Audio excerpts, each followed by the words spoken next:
Meskipun Indonesia sudah memiliki Presiden ke-8 Prabowo Subianto, namun pengaruh Presiden ke-7 Joko Widodo masih begitu besar. Salah satu buktinya, dalam perhelatan pemilihan kepala daerah atau pilkada, nama Jokowi terus disebut-sebut dan diklaim mendukung pasangan kandidat. Bahkan Jokowi dikabarkan akan dihadirkan dalam kampanye terbuka. Catatan CNN Indonesia menyebutkan beberapa kandidat calon kepala daerah menemui Jokowi di kediamannya di Solo, Jawa Tengah. Mulai pasangan calon gubernur Jawa Tengah dan wakilnya Ahmad Lutfi dan Tats Yassin Maimun, calon wali kota dan wakil wali kota Solo Respati Ardi dan Astrid Widayani, juga wakil gubernur Jawa Timur yang kini maju lagi dalam pilkada Emil Dardak, calon bupati Karanganyar dan wakilnya Ilyas dan Tri Haryadi, hingga kandidat gubernur Jakarta Ridwan Kamil.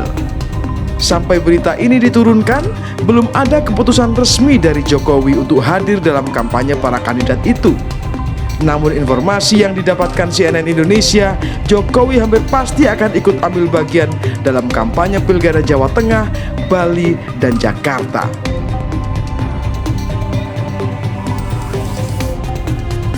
Apa makna langkah Ridwan Kamil nih bertemu Joko Widodo dan Prabowo Subianto dalam kurun waktu yang dekat dari kacamata Anda? Kalau ketemu Pak Prabowo itu kan untuk menunjukkan bahwa dia masih solid didukung oleh Kim Plus ya. Ya, kan bagus. Kalau ke Pak Jokowi ya mungkin mengharapkan adanya endorsement effect ya, efek endorsement, dampak dari dukungan tokoh kepada para pendukung dari tokoh tersebut di Jakarta. Nah, masalahnya adalah jadi dua itu saya kira tujuan utamanya selain silaturahmi tentu saja ya. Kalau silaturahmi kan di mana-mana bagus aja kan. Tapi yang paling pokok secara elektoral yaitu karena kita tahu bahwa elektabilitas Ridwan Kamil kan terus merosot. Dari berbagai survei itu terlihat terus merosot sejak awal September lalu sampai dengan sekarang. Dan itu salah satu penyebabnya saya kira adalah soliditas dari internal dari kubu Ridwan Kamil. Ya, kita bisa melihat ajakan tersebut dari dua aspek ya. Satu dari aspek hukumnya, yang kedua dari aspek politik. Nah, karena memang kalau kita bicara hukum ya soal apa yang ada di dalam teks aturan main kan begitu. Jadi dari sisi aturan main khususnya undang-undang pilkada dan peraturan terkait dengan kampanye, memang tidak ada larangan bagi mantan presiden untuk berkampanye. Totally boleh. Totally boleh. Jadi 100% boleh. Bahkan seorang presiden pun bisa berkampanye asal dia cuti di luar tanggungan negara dan mengajukan permohonan dan mengajukan cuti. Nah, dan itu nanti akan dilaporkan kepada KPU Secara resmi. Jadi dari sisi aturan, presiden aktif dan presiden apalagi yang sudah tidak menjabat mantan presiden itu dibolehkan untuk berkampanye. Tidak ada larangan. Statusnya seperti warga sipil lainnya. Jadi sebagai warga sipil ya seperti Mas Iman dan saya, Pak Jokowi pun bisa berkampanye untuk siapapun. Bahkan dia menjadi campaigner ya atau jurkam untuk semua pasangan calon bisa. Meski pasangan calon itu harus mendaftarkan juru kampanye ke KPU, jangan lupa. Tapi kemudian kalau misalnya dia dihadirkan, diikut sertakan dalam kampanye dalam kapasitasnya sebagai mantan presiden, itu dibolehkan karena statusnya sudah masyarakat sipil biasa. Lalu kenapa kok kemudian ini Pak Jokowi mulai masuk nih? Itu gimana? Nah, ini berkaitan dengan aspek yang kedua, yaitu politik. Jadi aspek politiknya ini, apalagi kalau dikaitkan dengan isu di Pilpres yang lalu yang oleh 3 hakim MK terkonfirmasi ya soal cawe-cawe politik. Nah, jadi pertama ini Jawa Tengah. Jawa Tengah yang distribusi bansosnya itu bisa dikatakan salah satu paling besar yang dilakukan oleh presiden ya. Simbolisasi distribusi bansos yang diklaim oleh pasangan calon nomor 1 dan nomor 3 itu paling besar dilakukan oleh presiden. Nah, yang kedua adalah ini pasangan calon yang ketika pendaftaran juga diantar oleh Gibran. Jangan lupa loh, waktu pendaftaran paslon, betul, Ahmad Lutfi dan Taci Yasin, pada waktu itu Gibran sudah menjadi pasangan calon terpilih ya bersama Pak Prabowo dan mengantarkan langsung. Jadi secara politik, kehadiran Pak Jokowi yang kalau dia nanti berkampanye untuk Ahmad Lutfi dan Taci Yasin itu bagi banyak orang akan mengkonfirmasi kepentingan dan cawe-cawe politiknya saat Pilpres lalu. Berarti memang ada kepentingan terutama di Jawa Tengah ya, dan itu memang beliau intensif sekali hadir di Jawa Tengah walaupun tidak pernah dalam status sebagai juru kampanye paslon nomor 2 dengan simbol-simbolnya dan lain sebagainya ya, dengan kemudian pemberian simbolisasi bansos. Jadi ini tidak berlebihan kalau dikatakan mengkonfirmasi memang sejak Pilpres Jokowi pada waktu itu masih presiden berkepentingan dan memang cawe-cawe di praktek Pilpres lalu. Oke, Mbak, ini kita awam tanya misalnya, tapi boleh nggak sih Mbak, misalnya ada yang keberatan gitu? Dari sisi aturan main ya, saya kira tidak ada ruang ya untuk keberatan terhadap keterlibatan Jokowi di kampanye pilkada, karena lagi-lagi dia bukan penyelenggara negara. Dia bukan lagi pejabat negara, kecuali misalnya nanti dikasih jabatan, misalnya apakah putusan khusus, penasihat presiden, itu baru ada aturannya. Ini dari aspek politiknya, tapi ada juga yang melihat dari aspek etis ya. Beliau baru saja lengser. Kalau lengser kesannya apa? Selesai. Nah, baru saja purna tugas sebagai presiden 2 periode. Banyak yang mengharapkan beliau menjadi negarawan, menjadi representasi politik semua. Pandito. Kira-kira begitu. Lalu tiba-tiba ini kan belum lama ya, 20 Oktober, lalu kemudian akan ada hajatan pilkada yang berlangsung 27 November. Jadi dari sisi durasi, hitungannya tuh masih hari lah. Tiba-tiba sudah terjun ke politik praktis, nah itu dianggap ya kurang menunjukkan kenegarawanan. Tapi kan itu subjektif, apalagi kalau sudah persoalan etis, karena standar etik orang berbeda-beda. Nah, banyak yang berharap kan, apalagi di tengah misalnya pernyataan, oh saya tidak cawe-cawe dan lain sebagainya, yang ya sudahlah sebagai seorang mantan presiden menjadi milik semua, kira-kira begitu. Tunjukin dalam ini sebagai ujian ya Mbak, ketika ada yang minta menarik, coba ini ujiannya apa? Betul. Tapi kalau kita lihat SBY ya, SBY itu ketika dia menjadi presiden di periode kedua itu 2009-2014, di pemilu 2014 dia berkampanye untuk Partai Demokrat menjadi jurkam. Ketika pemilu 2014, tapi saat Pilpres dia tidak berkampanye sama sekali untuk pasangan calon manapun. Di 2015 kan kita ada pilkada serentak pertama ya. Seingat saya karena jedanya cukup jauh, pilkada serentak itu di Desember 2015. Beliau kan selesai dari jabatan 20 Oktober 2014. Jadi durasinya panjang kira-kira. Meskipun beliau tetap terlibat di Partai Demokrat ya. Publik lebih memahami karena durasi yang panjang itu, tidak 20 Oktober, belum habis Oktober ditarik ke sana. Dan jangan lupa SBY memang adalah pendiri dan ketum pendiri Partai Demokrat. Jadi memang orang partai begitu. Sebagai orang partai ketika ada keterlibatan di partai politik itu masih relatif bisa dipahami pada waktu itu. Nah, namun kan ini Jokowi saat ini bisa dikatakan ya kartu PDIP sudah dicabut belum ya? Itu pertanyaannya. Oke, Mbak, apa ya? Publik ini kan bisa ada yang setuju, ada yang setuju. Bagi yang tidak setuju ini kira-kira apa, Mbak? Hal terbaik yang bisa dilakukan publik ini, nggak senang ini dengan cara-cara kayak gini. Ya, dalam situasi hari ini ketidaksetujuan pada orang yang tidak dilarang untuk mengkampanyekan atau kemudian mendukung, ya akhirnya dengan tidak memilih kan begitu. Satu-satunya cara ya hanya itu, karena kalau misalnya melaporkan secara hukum tidak ada mekanisme hukum yang melarang Pak Jokowi untuk partisan, kecuali kalau kemudian dalam kampanye misalnya karena anaknya adalah wapres, lalu ada upaya mobilisasi aparatur sipil negara, lalu penyalahgunaan fasilitas jabatan Itu dan baru lain ya. lain lagi Oke. penyalahgunaan wewenang itu persoalan yang berbeda begitu. Itu kalau aparatur sipil negara tidak netral atau dipolitisasi, itu ada ketentuan pidananya. Termasuk juga menyalahgunakan fasilitas negara, jabatan, itu juga ada aturan pidana yang bisa dikenakan.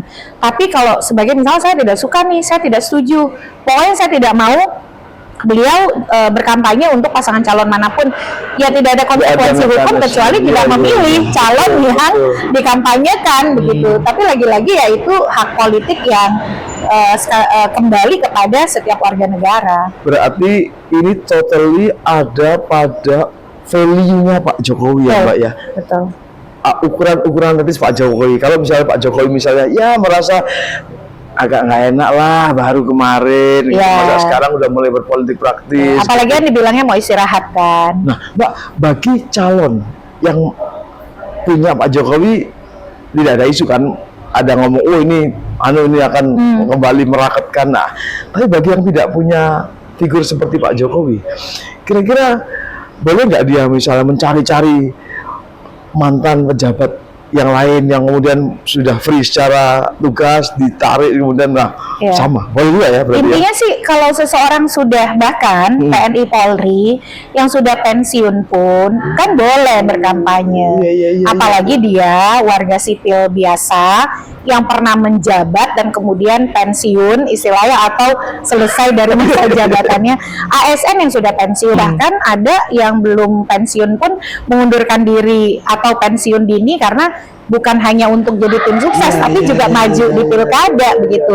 Jadi syaratnya adalah memang dia pejabat atau penyelenggara negara aktif sekalipun, sepanjang memang jabatan politik itu kalau dia cuti di luar tanggungan negara dan menyerahkan izin cuti itu dia boleh, apalagi dia tidak lagi berstatus penyelenggara negara, tidak berstatus sebagai pejabat negara, betul-betul warga sipil biasa, ya tidak bisa dilarang dan tidak ada larangan. Oke, kita masuk ke wilayah ini Mbak. Bagi penyelenggara pemilu, ada rasa gimana ini Pak Bos ini ikut masuk gitu Pak. Kalau itu kira-kira gimana? Ya, pada dasarnya kan perlakuan harus sama ya. Ya. Yang bahkan ketika seorang presiden berkampanye, dia tetap mendapatkan protokoler, pelayanan kesehatan dan keamanan. Itu kalau presiden aktif. Jadi misalnya Pak Melekat kan kalau aktif ya? kalau aktif. Tapi kalau dia tidak aktif ya dia kan yang melekat pada dirinya itu ya apa yang ada pada dia kan. Dia tidak lagi terlibat cuti begitu. Jadi tantangan terbesar dalam keterlibatan mantan presiden kita ini atau Presiden Jokowi periode presiden ketujuh begitu ya adalah memastikan publik yakin betul bahwa dengan hubungan kekerabatan yang beliau miliki dengan wakil presiden tidak ada upaya-upaya untuk politisasi birokrasi, mobilisasi birokrasi ataupun penyalahgunaan kewenangan dan fasilitas jabatan lainnya. Sebenarnya lebih sulit juga ya, ukurannya kan nggak jelas ya kayak gitu tuh Ya ya. sebenarnya kalau Bawaslu-nya tegas, kalau Bawaslu-nya tegas ya jelas-jelas semuanya. Jadi ketegasan Ukurannya itu. jelas ini ukurannya.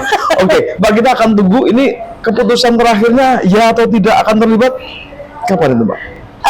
Kan kampanye berhenti 3 hari sebelum pemungutan suara karena ada masa tenang. Sejauh itu Betul, 24, 25, 26 itu dilarang kampanye. Tapi kemungkinan besar nampaknya kalaupun terlibat kan ada kampanye rapat umum ya yang melibatkan massa besar. muncul di panggung, harus diawasin itu. Mbak, terima kasih banyak. Kita akan lihat apakah Pak Jokowi value-nya seperti apa, titik etikanya seperti apa, segala macam kita akan tunggu. Makasih, Ini Berhenti. seperti kita diselingi suara kereta ya. Iya, Nah, kita menunggu nih ya. Lagi santai nih. Berhentinya di stasiun yang mana? Apakah stasiun kampanye ataukah istirahat di rumah? Gas atau berhenti? Semakin mendekati 27 November itu tingkat kompetisinya semakin kuat.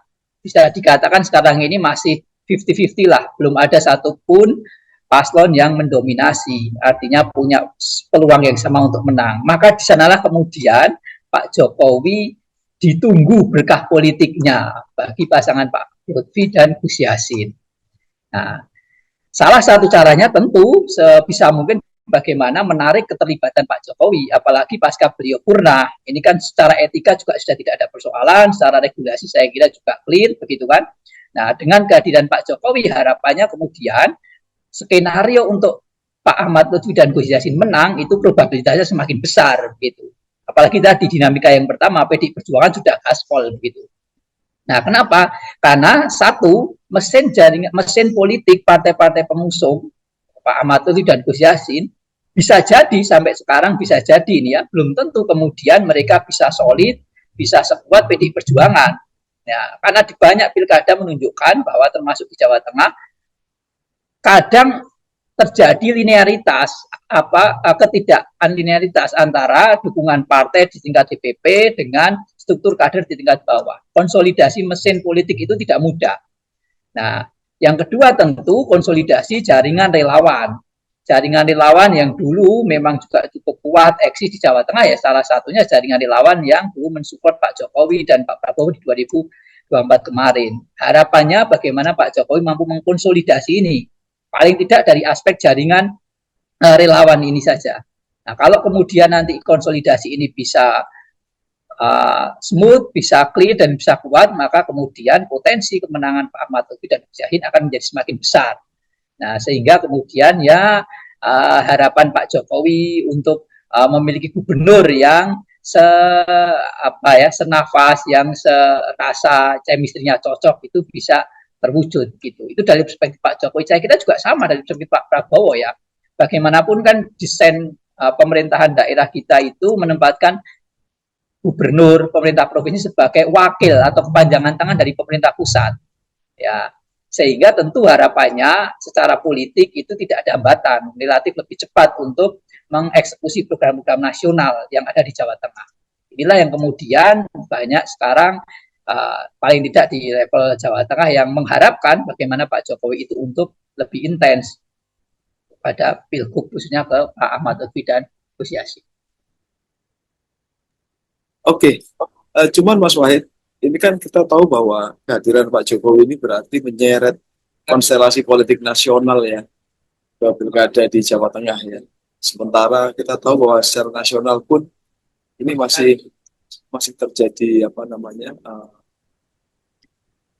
isu di sana sini, misalnya bagaimana kita tahu bahwa di kabinet juga masih belum kelihatan gitu, segala macam ya, dengan isu-isu lain yang ya kita tahu menghangat lah, persoalan misalnya hadirnya isu akun apa dan seterusnya segala macam. Artinya ketika Pak Jokowi hadir dalam pilkada Jawa Tengah, apakah tidak berarti resikonya adalah menyeret persoalan nasional di dalam pilkada Jawa Tengah? Ya, Kak. Jadi kalau saya memaknai kehadiran Pak Jokowi secara langsung itu bukan berarti kemudian memang secara otomatis harus turun kampanye bertemu langsung dengan grassroots ya. Itu memang masih perlu diuji, tetapi paling tidak kehadiran dalam rangka mengkonsolidasi aktor-aktor jaringan yang dulu mendukung Pak Jokowi dan Pak Prabowo di Pilpres kemarin. Ya, ini kan kemarin memang kita nggak bisa melepaskan dari historis munculnya Pak Ahmad Lutfi itu kan juga karena restu dari Pak Jokowi ya kan. Nah, makanya kemudian kekuatan Pak Jokowi mengkonsolidasi jaringan relawan itu yang menurut saya jauh lebih penting. Karena kemudian dengan jaringan dengan aktor itu harapannya kemudian gerakan jaringan politik, mesin politik di luar partai itu bisa masif. Nah, memang kalau kemudian kita lihat apakah kemudian banyak manfaat atau negatif, positif atau negatifnya dengan kehadiran Pak Jokowi langsung di level grassroots, saya kira itu masih harus diukur. Nah, kalau kita melihat pada survei Kompas yang meskipun tentu ini dinamis ya, beberapa saat sebelum pencalonan, itu kalau nggak salah ya, saya agak lupa waktunya ya, tapi sebelum pencalonan lah, itu kan menunjukkan bahwa sekitar 60% lah, 60% pemilih saat itu ya, masih mempertimbangkan figur yang didukung oleh Pak Jokowi. Tapi ini kan dinamis ya tentu ya. Artinya apa? Bahwa memang harus tidak bisa dielakkan. Sebagian pemilih di Jawa Tengah juga masih melihat bahwa Pak Jokowi sosok yang dinilai menjadi referensi politik, siapa figur yang didukung akan menjadi bagian dari pertimbangan mereka untuk memilih. Meskipun kemudian tentu harus diuji seberapa besar sekarang ya efek positif negatifnya. Tetapi paling tidak tadi Mas, pada level bagaimana konsolidasi jaringan aktor jaringan ini yang kemudian nanti akan bergerak. Karena ini Jawa Tengah yang memang perilaku pemilihnya saya kira agak beda ya dengan DKI misalnya ya.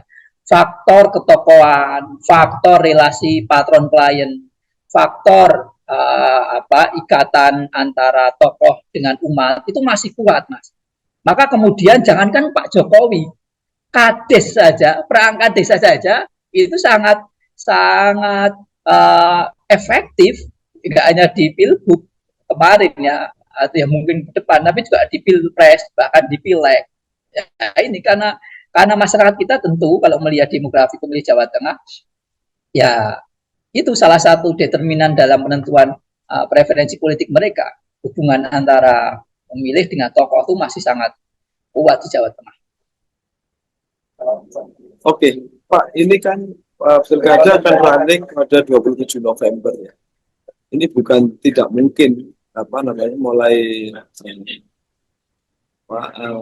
hari ini kita bicara sampai 27 November itu mungkin ada banyak konstelasi politik nasional misalnya terjadi. Apakah ini juga bisa berpengaruh terhadap hasil di Jawa Tengah? Sebenarnya kalau saya melihat kemarin itu momentumnya Pak sebelum pelantikan Pilpres, sebelum pelantikan Presiden kemarin kan ada rencana ya Bu Megawati bertemu dengan Pak Prabowo. Kalau saja itu bertemu, saya kira mungkin ceritanya bisa sedikit agak berubah ini konstelasi politik Jawa Tengah. Tetapi sampai sekarang kan belum ada ya mungkin waktu, mungkin juga ada interest lain, perhitungan lain yang belum memungkinkan keduanya bertemu. Nah, padahal pertemuan kedua epicentrum itu kalau kemudian bertemu, saya kira resonansinya akan sampai Jawa Tengah. Nah, ini sehingga menurut saya kalau kondisinya masih seperti ini, dinamika di politik nasional seperti ini, saya kira perubahan epicentrumnya tidak akan terlalu besar. Kecuali tadi ya, kecuali kalau kemudian dalam waktu dekat sebelum Pilpres, sebelum Pilgub ini antara Pak Prabowo misalnya ya dengan Bu Mega itu bertemu dalam konteks bagaimana memperkuat kabinet merah putih begitu ya, sehingga membuka ruang kader-kader PDI Perjuangan itu menjadi bagian dari kabinet merah putih, sangat mungkin kemudian efeknya itu sampai Jawa Tengah. Tetapi kalau kondisinya masih seperti ini, saya kira epicentrum antara PDI Perjuangan dan epicentrum yang Pak Jokowi dan Pak Prabowo itu yang akan sangat menentukan. Berarti bagi kandidat Pak Andika mendorong pertemuan antara Pak Prabowo dan Bu Mega menjadi penting ya Mas? Iya, sangat penting itu. Sangat penting dan sangat menentukan dinamika politik di Jawa Tengah. Cuman kan memang belum takdirnya belum. Oke, Mas, kalau misalnya elemen-elemen lain, misalnya bagaimana dengan kemungkinan kawan-kawan kita di PDI Perjuangan ingin istilahnya membalas kekalahan Pilpres di Jawa Tengah ini dengan bermain mati-matian lah di Jawa Tengah dalam pilkada ini. Apakah itu tidak cukup kuat untuk menghadang efek positif dari Pak Jokowi? Iya, betul Mas. Saya kira memang itulah salah satu dinamika yang sekarang terjadi, Mas. Bagaimana PDI Perjuangan justru semangatnya tidak berkali-kali lipat. Satu, berkaitan dengan posisi memang Jawa Tengah yang harus dipertahankan, ya kan? Tentu tidak ingin kemudian kalah yang kedua kalinya pasca Pilpres. Inilah juga yang kemudian menjadi salah satu kemarin saya kira pertimbangan besar menentukan pilihan politik pada Pak Andika ya.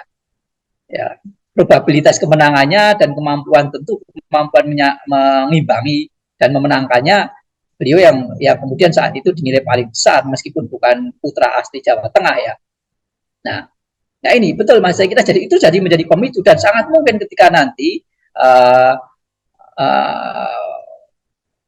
tim Paslon 02 ini tidak mampu membaca dan mengimbangi bagaimana militansi PDI Perjuangan, kemudian struktur yang kuat, pergerakan yang dalam, tenang tapi cukup kuat, itu sangat mungkin dukungan di DPRD yang tercermin dari persentase partai pengusul di pasangan 2 itu tidak berbanding linier dengan perolehan suaranya.